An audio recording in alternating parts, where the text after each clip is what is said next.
Disney thinks they can sneak some narration past me by singing it. These seagulls flying overhead were drawn here because they have a keen sense of when history's being made. Also, just to be clear, there were 3 ships, not just one. The Discovery, the Godspeed, and the Susan Constant. Here's a guy who often has to tell people my eyes are up here, fellas. Are you coming on this voyage too? How is this new information? Also, who knew John Smith was a Dolce & Gabbana model? I love watching Disney history. That's right. I'm not about to let you boys have all the fun. Mel Gibson using his patented Australianish American accent for an English character. Here's the thing, storms just don't creep up on ships. Sailors would be able to see when they would be nearing a storm and would prepare. Yet, here they are scrambling with the sails mid-storm. Even through these extreme winds, these guys up on the mast are not falling to their deaths. John! Get down here! The cannons are breaking loose! Being able to hear that well from that far away in a massive storm. Also, the smallest guy on the ship was able to stop this extremely heavy cannon from moving any further. Excessive swashbuckling. Also, John Smith must also have the same rope burn resistant skin that kept Tarzan's hands and feet safe during his movie. Well, here's some unholy bullshit that I don't even need to check the history books about. John Smith, Aquaman. He can find lost sailors at night on stormy seas using his telepathy powers and fish Twitter. Also, since this voyage is happening in the winter, I'm going to guess this movie ends right here, with both of these guys dying of hypothermia. Ah yes, the villainous Governor John Ratcliffe. I could spot him anywhere with his trademark purple outfit and snobby pug dog, just like in all the paintings. A stirring oration, sir. This guy. I'll need those witless peasants to dig up my gold. Governor Ratcliffe wasn't going to the New World for gold. He was partnering with John Smith to remove Edward Wingfield from the... You know what? I'm just going to add 10 cents for the loose interpretation of history throughout this movie. Leave the savages to me. The native tribes were strong and were known for scalping people, and John Smith thinks he can tackle an entire tribe? We'll kill ourselves an inch, or maybe 2 or 3. It's weird. I get kicked out of all the parties I attend when I start any song this way. John Smith pokes a liquor barrel for free-flowing booze, but more than half the booze will be on deck by the time this is over. I mean, this is a colossal waste of wine.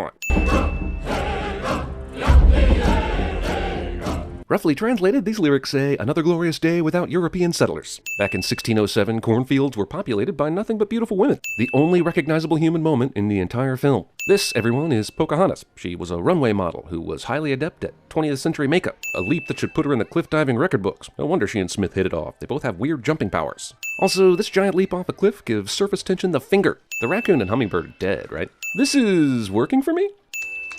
Nico? Disney makes rodents of the night that eat our garbage cute, and potentially encourages kids everywhere to want one as a pet.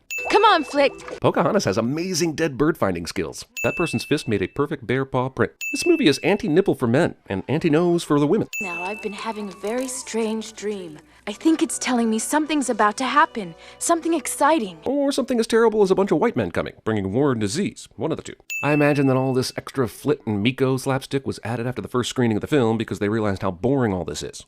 Even the wild mountain stream must someday join the big river. As the river cuts his path. Movie is finding any excuse to start singing, and movie is wrong. Man, her jump scare resistance is on point. What is the fascination Disney has with all the wildlife in an area being attracted to the local princess and their songs? I mean, being kind and good is one thing. Being Dr. Dolittle is another. They all survive this. Because Kocoum doesn't have actual nipples, his bear paws just look like giant nipples. Does everyone get to talk to the genius tree, or only Pocahontas? Is it possible she ate some berries that she wasn't supposed to eat? Oh, a dream. Let's hear all about it. Who invited these f***ers?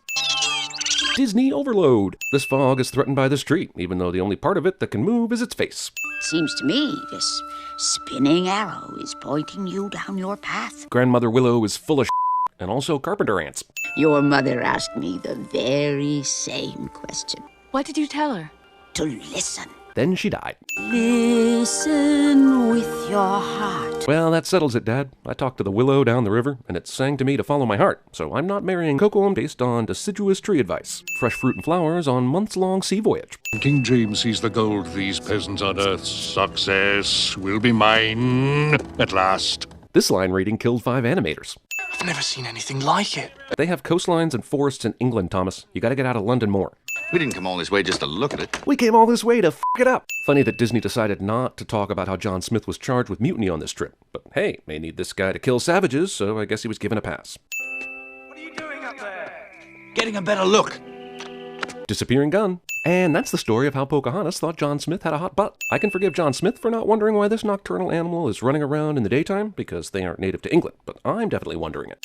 You got a friend back there? Is John used to this type of friendly animal f***ery back home? Smoke movies. That's the wrong flag. The red X representing Ireland wouldn't be added until 1801. and there's no reason to make that mistake since they already used the right one for 1607 at the beginning of the movie. This f***ing raccoon just found a tree that somehow hangs over this ship just so he can get into some hijinks, and it makes me angry. Never trust a guy who can store 8 shovels in his cape. They've been here for 2 minutes and this irrigation system is already here. And I don't plan them. A vine out of nowhere, attached to nothing. This multi-tiered mountain of digging sailors looks inefficient for generally most purposes. John can hold water in his hands long enough to properly examine an impossible reflection. Pocahontas is conveniently hot, so John doesn't shoot her. It's damn impressive that his matchlock musket was able to stay lit after hopping through that waterfall. You don't understand a word I'm saying, do you? No, people who speak different languages tend not to understand one another. This is what happens when attractive people touch for the first time. Listen with your heart, you will understand. Language barriers solved with willow tree music magic. Pocahontas and John Smith now create a swirling barrier of some sort that keeps all homely people out. My name is Pocahontas. Did she just speak English even though she's never heard English before now? Or am I just understanding her language suddenly? Or did Disney just phone this movie in? Ratcliffe shoots one of these warriors in what appears to be his knee, but he comes down grabbing his hamstring, shot in the back of the leg with a magic curving bullet. And then this guy decides, I've got this gun, how about I try beating him with it? John's savage acceptance level has gone through the roof after a quick meeting with Pocahontas. It is not widely known that hummingbirds are the cockblockers of the animal kingdom. Compass? It tells you how to find your way when you get lost. But it's all right. I'll get another one in London. There's no way I'll need it while I'm here. We've improved the lives of savages all over the world. Citation needed. Let go! No, I'm not letting you leave. Even in a romantic, whitewashed children's movie, John Smith is basically history's biggest creep. John Smith only gets minor ouchies from this.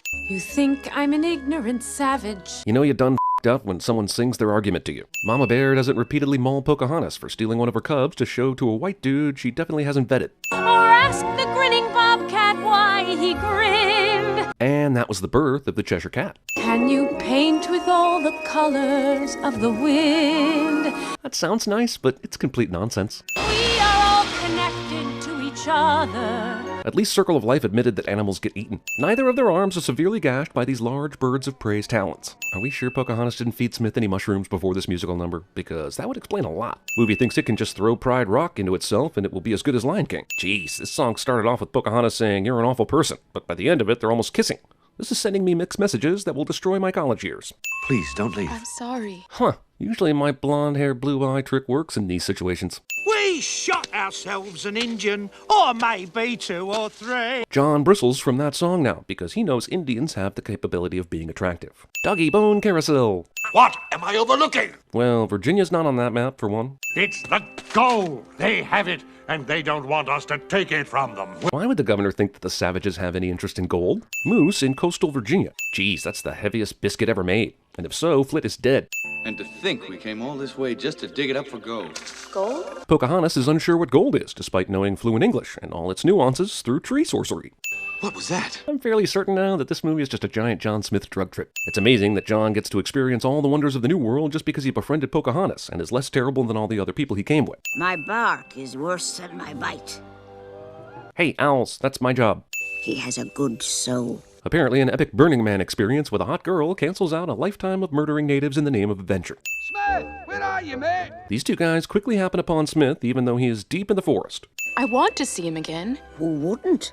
I want to see him again. That's enough of the horny old willow tree is a sentence I never thought would need saying. Yet, here we are. Oh, John, I could have killed you. Not aiming like that, you couldn't. How did Thomas survive long enough to even make it to America? He sucks at everything.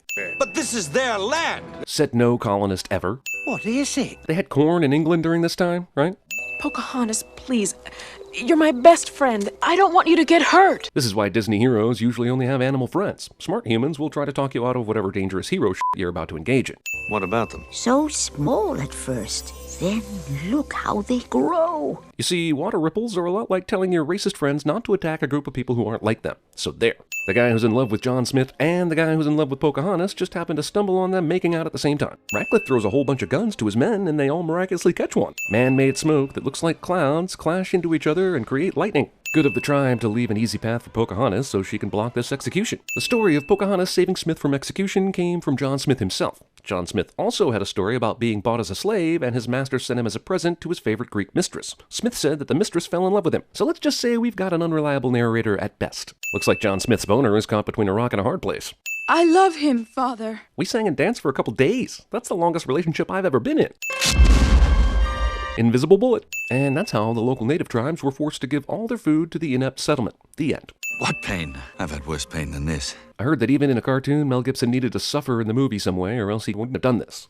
I thought you didn't like strangers. I was going to send this moment for John saying Flit still thinks of him as a stranger after all this time, but then I remembered a grown man is talking to a hummingbird. And for some reason, the dog is no longer an asshole. What the f***ing f*** is this f***ery? Is she sending him magic from the forest?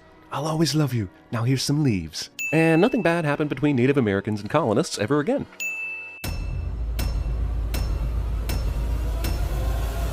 You son of a bitch, you left the bodies and you only moved the headstones! Y'all get a Peter Pan right here off of this dam, right here! What were you doing up there? Well, I'm just sitting up here thinking, you know? Gold. Mountains of it. I love gold! Marriage is just, it's a piece of paper. Where I'm from, it's the way one says I love you.